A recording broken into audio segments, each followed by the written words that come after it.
आप सब लोगों का बहुत बहुत शुक्रिया कि आप सब इस प्रोग्राम में आए और हमें भी मौका मिला कि हम अपनी फाइंडिंग्स आपके सामने रखें। मैं डॉक्टर ग़ुलाम हुसैन असिस्टेंट प्रोफेसर हूँ बहरा यूनिवर्सिटी में, और उससे पहले इंस्टीट्यूट ऑफ पॉलिसी स्टडीज़ में मैं 4 साल से उधर काम किया है, और ख़ास तौर पे ये जो मौजू है तब्दीली मज़हब का, इस पर और इससे तहकीक करने से पहले 10 साल हुए हैं मैं नॉन मुस्लिम्स पे तहकीक कर रहा हूँ, और उसमें ख़ास तौर पे जो सिंध का इलाका है, सिंध के जो डिस्ट्रिक्ट्स जहाँ पे जिनको हिंदू कहा जाता है लेकिन अक्सर वो दलित लोग हैं जो अपने आप को कभी हिंदू कहते हैं कभी हिंदू नहीं कहते।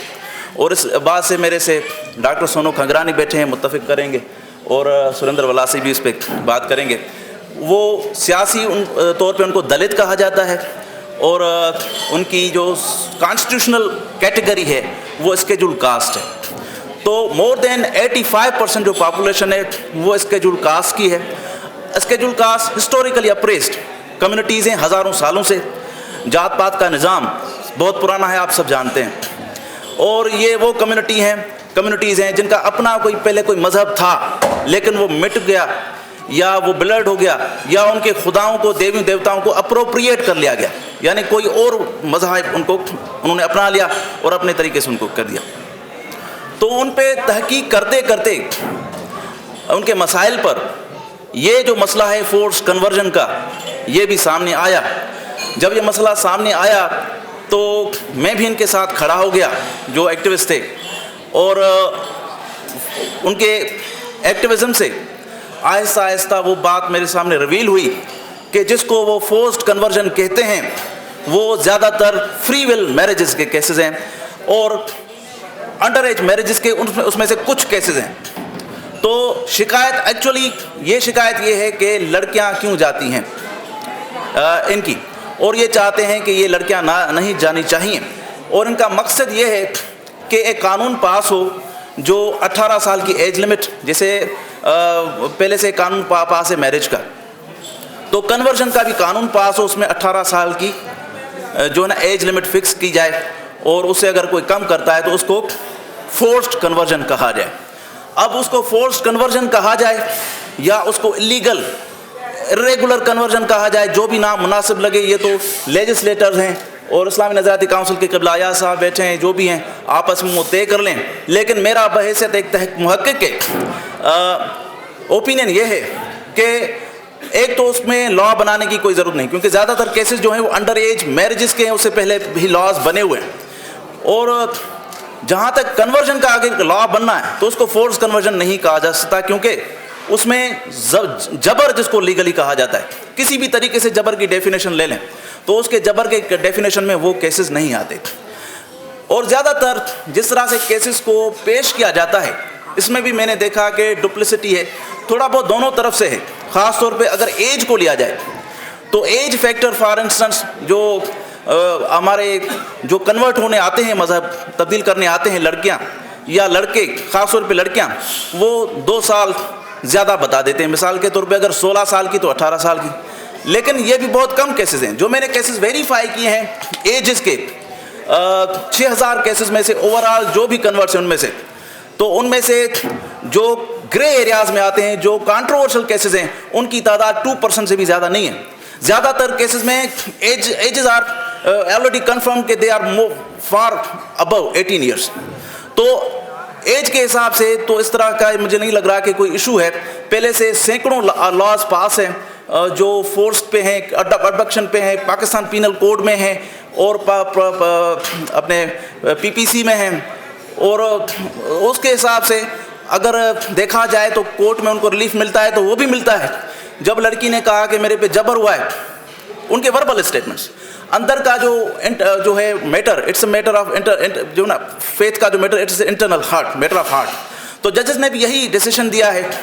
पोमी मिस्कान के केस में भी जो लाहौर में हुआ था, उसमें भी कभी ये दिल का मसला है, किसी के हम फेथ को कैसे मैयर करें, असेस करें कि क्या है, जो वो वर्बल स्टेटमेंट देगा उसके बेसिस पे। तो जैसे इंस्पेक्टर साहब ने बताया कि जो वर्बल स्टेटमेंट्स दी जाती हैं अक्सर तौर पे इन केसेस में, वो ज़्यादातर वही होता है कि 164 के स्टेटमेंट के बाद वो सी क्लास में डिस्पोज हो जाते हैं केस। तकरीबन सारे केसेस का वही है, उनका जो पैटर्न है, ट्रैजेक्टरी वही है नॉन मुस्लिम केसेस की जो मुसलमान लड़कियों की हैं। ज़्यादातर केसेस मुसलमान लड़कियों के होते हैं। मैंने सिंध हाई कोर्ट के जो भी केसेस पिछले 4 साल में उधर रजिस्टर्ड हैं, मैंने सबको वेरीफाई किया, तो ज़्यादातर केसेस मोर देन 98% केसेस तो मुसलमानों लड़कियों के हैं। और तरीक़ेकार पैटर्न FIR दाखिल करने का, पेरेंट्स दाखिल करते हैं, शिकायत करते हैं कि हमारी लड़की जो ना उसकी अबडक्ट हो गई, ठीक है। उसके बाद स्टेटमेंट होता है कोर्ट में और 164 का वर्बल स्टेटमेंट, उसके बाद उसको इधर उधर कर दिया जाता है। अब इस कानून को और आप किस तरह से बेहतर कर सकते हैं, ये आप लेजिस्लेटर्स अगर इसमें समझते हैं कोई मसला है, गुंजाइश है, तो आप बैठ के कर सकते हैं। लेकिन मेरी नज़र में इसमें इतनी मुझे नहीं लग रहा कि कोई गुंजाइश कानूनी तौर पे कोई ऐसा है कोई स्पेशल कोई लॉ पास किया जाए।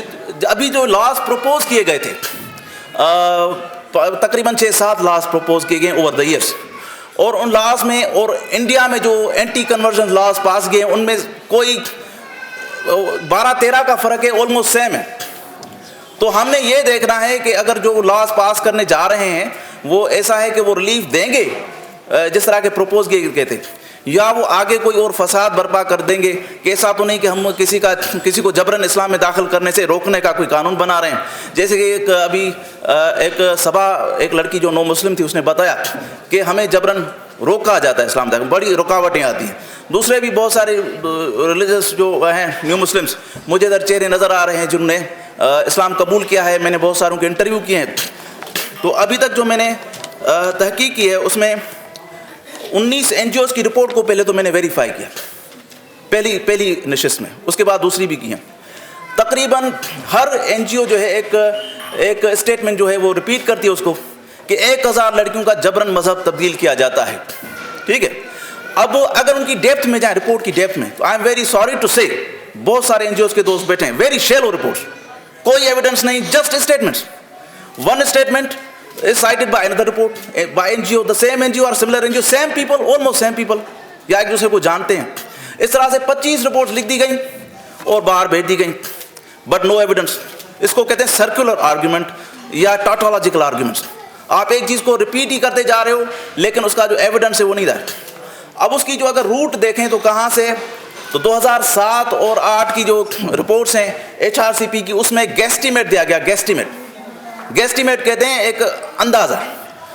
किसी ने अखबार उठाई कोई भी जंग वगैरह और 50 केसेस भाई सिंध में उमरकोट में 50 लड़कियों का जबरन मजहब तब्दील किया गया है, एक अंदाज़े उसमें जंग अखबार में रिपोर्ट्स जो हैं उसके मुताबिक हम अंदाज़ा करते हैं कि पूरे पाकिस्तान में 1000 लड़कियों का हुआ होगा। अब ये अंदाज़ा था जो आगे चल के फैक्ट बन गया। अब मुझे बताएं, आप में से आप सब ये सुन चुके होंगे कि 1000 लड़कियों का जबरन मजहब तब्दील होता है। एक अगर साइंटिफिक रिसर्च करें तो उसके पीछे एक मेथडोलॉजी होती है, कोई सिस्टमेटिक सीक्वेंसिंग होती है, कोई तरीका होता है, उसके पीछे कोई लॉजिक होनी चाहिए। There is no logic except guesstimate, और गेस्टिमेट का भी कोई बेसिस, सॉलिड बेसिस नहीं है। वो खुद ही अपनी रिपोर्ट में 1-2 में लिख भी देते हैं कि हमारे पास कोई एविडेंस उस तरह से है नहीं। जब एविडेंस है ही नहीं तो इतना बड़ा अगर लॉ पास कर रहे हैं फोर्स कन्वर्जन का इल्ज़ाम लगाकर, तो वो किस बेसिस पे होना चाहिए। तो मैंने जो 6000 केसेस मुख्तलिफ लोगों से इकट्ठे किए, जिसमें मजहबी रहनुमा भी हैं, उसमें NGOs में जो रिपोर्ट्स में केसेस थे, फ़कीर शवाकची वाले दो, सबके साथ मेरा रब्ता है सिंध में ख़ास तौर पर, और सबसे मैंने cases over the years collect किए जो भी अभी तक रिपोर्ट हुए हैं। और उन केसेस में जब मैंने वेरीफाई किया तो मुझे ये एजेस का मसला नज़र आया। ऐसे ही जो रिपोर्ट्स केसेस करते हैं कि लड़की जो थी 16 साल की थी या 15 की थी, तो आगे चल के पता चलता है कि इसकी एज लिखाई कम की गई थी। कम एज लिखाने का एक रवाज है, ये तो आपको पता है हमारे माशरे में, लड़कियों की एज कम लिखी जाती है। और फिर जब मेडिकल होता है, जो बोन की टेस्ट करते हैं, तो उसमें पता चलता है कि लड़की मैच्योर थी। दूसरा मसला ये है, हमें सोचना पड़ेगा कि किस डेफिनेशन के मुताबिक हम फोर्स कन्वर्जन कहें या लीगल कहें। अब पाकिस्तान में जो supreme law, what is the supreme law of Pakistan? Quran and sharia. Constitution works with in the injections of Islam and Quran and sharia. Islam के नुक्ते नज़र से 14-15 बायोलॉजिकल मैच्योरिटी काउंट करती है, लेकिन उसके साथ दूसरे कवानीन भी हैं। तो तो इसका मतलब नहीं है कि जो दूसरे कवानीन हैं, सिविल लॉज हैं फोर्स मैरिज वगैरह के, उनकी कोई वक़्त नहीं, उनकी अपनी जगह वक़्त है। लेकिन जो सुप्रीम लॉ है, इवेंचुअली जो कोर्ट में जजेस भी देखते हैं, इट इज़ कुरान एंड शरिया, और उसके मुताबिक जो ना जजेस फैसला देते हैं। और सिंध में इस वक्त ये एक क्लेश है बिटवीन फोर्स मैरिज एक्ट जिसमें 18 साल एज लिमिट है, दूसरा ये जो पहले से एक शरिया लॉ है, और लोकल कल्चर में जो रिचुअल्स हैं छोटी उम्र में शादी करने की। तो इसको सीरियसली देखने की ज़रूरत है और उसमें एक कॉन्सेंसस क्रिएट करने की ज़रूरत है। लेकिन इसमें मेरी सजेशन हमारे सजेशन यही कि उसको फोर्स्ड कन्वर्जन ना कहा जाए, किसी और तरीके से आप एज फिक्स कर सकते हो, और लाजमी नहीं कि 18 ईयर्स पे एज फिक्स करें।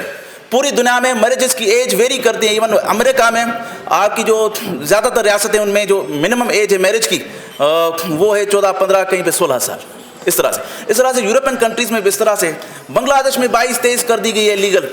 तो ये कोई मसला नहीं, आप बैठ के इसको सेटल कर सकते हैं। लेकिन डिस्पाइट दैट फैक्ट, जो मैरिज एक बार हो गई free will based on sharia law, उसको आप जो है ना वैलिड मैरिज ही कहेंगे, उसको इरेगुलर कह सकते हैं किसी तरीके से कि आप अगर कानून से किसी से मुतसादिम थे, irregular marriage, but we can never say it is force marriage and much less force conversion, वो तो कह ही नहीं सकते। तो ये चीज़ें जहन में रखने की मेरे ख्याल में ज़रूरत है।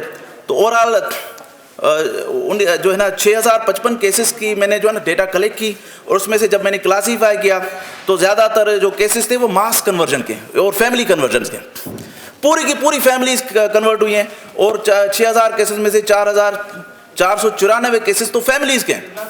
जो लोग कहते हैं कि अंडर एज लड़कियां होती हैं, तो वो जो है ना उनके जो केसेस हैं, अगर मैं आपको तादाद बताऊं तो वो 12 साल के सिर्फ 2 केसेस, वो भी उनके जो नो मुसलमान होते हैं। एक नया मुसलमान लड़का हो गया, लेकिन उसके जो कज़न थी वो नॉन मुस्लिम थी, और उसने उसके साथ रनवे मैरिज कर लिया। तो इस किस्म के केसेस हैं जो क्रॉस फेथ मैरिजेस के होते हैं, जिसमें नए मुसलमानों के इस किस्म के 14 साल का सिर्फ 2 केसेस लड़कियों के, 15 साल का 1, 16 साल का 1, 17 साल के 8, और 18 साल के 98, और 19 साल के 123, 20 से 25 साल की उम्र की एज ब्रेक में 333, और 26 से 30 में 115, बाकी उससे ऊपर के हैं। और इवन 42 से 60 साल की उम्र के भी 20 केसेस हैं। अगर कोई कहता है बूढ़ी नहीं होती, हर एज ग्रुप की जो खवातीन हैं ज़्यादातर उनमें विडो होती हैं। जैसे कि सोनू खंगरानी जी ने कहा कि कज़न मैरिजेस अलाउ नहीं थी हिंदूज़ में, विडो मैरिज अलाउ नहीं होती। अब समाओ किसी तरीके से अगर कर दी है तो अभी तक एविडेंस कल्चरली तो नहीं उसका। तो ये सारे चीज़ें हैं। तो उसमें मेरा मकसद ये है किसी को दिल आज़ारी की नहीं, जो हक़ाइक़ हैं वो आप सामने रखें, और पूरे के पूरे रखें, पूरी की पूरी डेटा लाएं और उसके सामने रखें, और उसको आप वेरीफाई करें। तो इस तरह से मैं समझता हूँ कि पाकिस्तान पीनल कोड में अगर कोई कानून पास ही करना है तो पाकिस्तान पीनल कोड की जो शिकें हैं जो डील करती हैं किडनैपिंग, अबडक्शन वगैरह से, वहीं पे कहीं पे आप थोड़े से क्लास में अमेंडमेंट करते लिख दें कि भाई फोर्स कन्वर्जन कोई करेगा तो उसकी 3 साल सज़ा होगी, 2 साल सज़ा होगी, 1.5 साल। मैं समझता हूँ इससे ज़्यादा इसमें कोई गुंजाइश नहीं। आखिर में मैं चाहूँगा कि एक छोटी सी जो ट्रेलर मैंने बनाया, जो मैंने इंटरव्यूज़ किए हैं, इन डेप्थ इंटरव्यूज़ हैं, 1.5 मैंने 200 से ज़्यादा लोगों के इंटरव्यू किए हैं, जो वीडियोज़ हैं, उसके अलावा 400 के लगभग ऐसे हैं जिनके ऑडियो इंटरव्यू इन डेप्थ मैंने किए हुए हैं। अगर कोई वेरीफाई करना चाहे, ऑनलाइन भी पढ़े हैं, यूट्यूब पे भी पढ़े हैं, पेपर्स मेरे पब्लिश्ड हैं, वो आपको गूगल करेंगे गुलाम हुसैन के नाम से और साथ में लिखेंगे फोर्स कन्वर्जन वगैरह, तो आपकी सारी चीज़ सामने आ जाएगी। मैं कभी भी हाज़िर हूँ, कोई भी मुझे कहे डिस्कस करे, किसी भी फोरम पे बुलाए तो मैं हाज़िर हूँ, और मैं संजीदगी से उसके साथ इस पर डिस्कस करने की और इसके सलूशन, अगर कोई मसला है तो उसका निकालने के लिए मैं हाज़िर हूँ। आखिर में मैं कहूँगा ये ट्रेलर है 2-3-4 मिनट का, वो आप देख लें। इसमें जो जिनसे मैंने इंटरव्यूज़ किए हैं उनकी छोटी छोटी क्लिप्स हैं। शुक्रिया।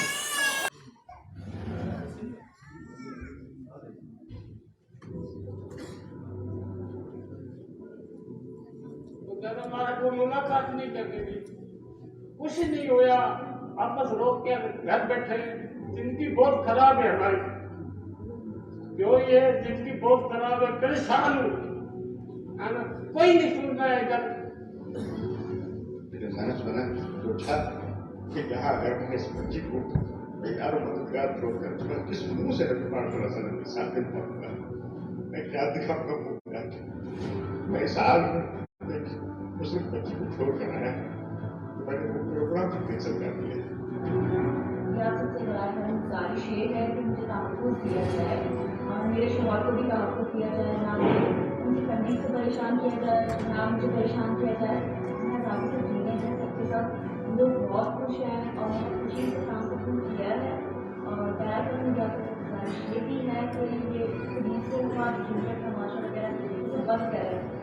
बस इस्लाम की तरफ जाना है, बस वो खुदा है जो मेरी मदद करेगा, जो 70 माओं से ज़्यादा प्यार करता है। एक माँ अपने बच्चे को नहीं छोड़ सकती तो खुदा मुझे क्या छोड़े, एक सोच के घर से निकली।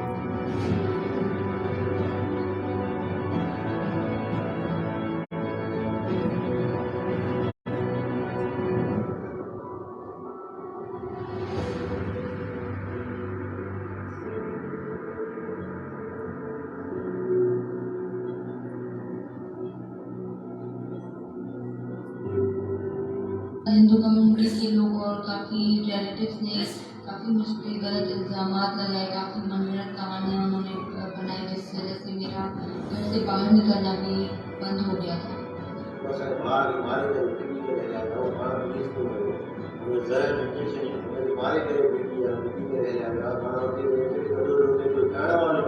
इंजेक्शन है जरूरत है जबरी जो हुआ है वो आपको समझा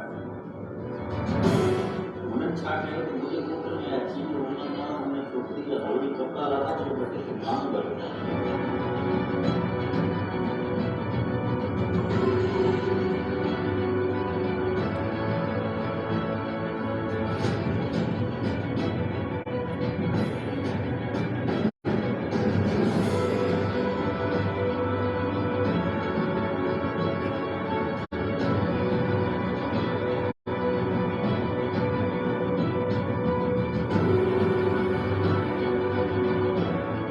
Quando querem jogar taça कई जबरी मजहब इज नॉट एक्सेप्टेड, इनके पॉलिटिकल बनाए हुए पॉलिटिकल इशू हिंदू ठाहे शेड्यूल्ड कास्ट में वधीक हिंदू मजहब मसलो करे। फिर हिंदू कमेटी ने मेरा समझो, उन्होंने बोला कि भाई आप यहाँ से इस्लाम से वापसी आ जाओ, हम आपको इंडिया ट्रांसफर कर देंगे। लेकिन मैंने बोला मैं इस्लाम से पहले भी था, अभी हूँ और इंशाल्लाह रहूँगा। मुझे ना ही किसी ने बुआ किया था, ना ही मुझे बुलाया था। हमने किया, हम बहुत खुश हैं। बहुत मुसलमानों ने हमारी मदद की, जावेद भाई ने हमारी मदद की। मेरे ख्याल में ये इतना बड़ा इशू नहीं है जिसको इतना हाईलाइट किया जाए, बल्कि इस इशू को भी अपर कास्ट जो है वो पॉलिटिकल सेंस में यूज़ करके और ऑप्रेस्ड कम्युनिटीज़ को उनके अपने असल हकूक़ की जो जदोजहद है उससे मुतनफ़र होना चाहते हैं। क्योंकि ऐसा एक इशू उठाया जाए जिस इशू में लोग किसी नए इशू को दबाने के लिए छोटा इशू जिस तरह अमूमन उठाया जाता है यहाँ की पॉलिटिक्स में, तो ये इशू भी उसी सेंस में उठाया जा रहा है। और अगर हम कन्वर्जन को इसमें फोर्स का लफ्ज़ अगर इस्तेमाल करें तो फोर्स है ही नहीं, there is no any force. क्या लड़कियाँ अपनी मर्जी से जाती हैं? जी हाँ।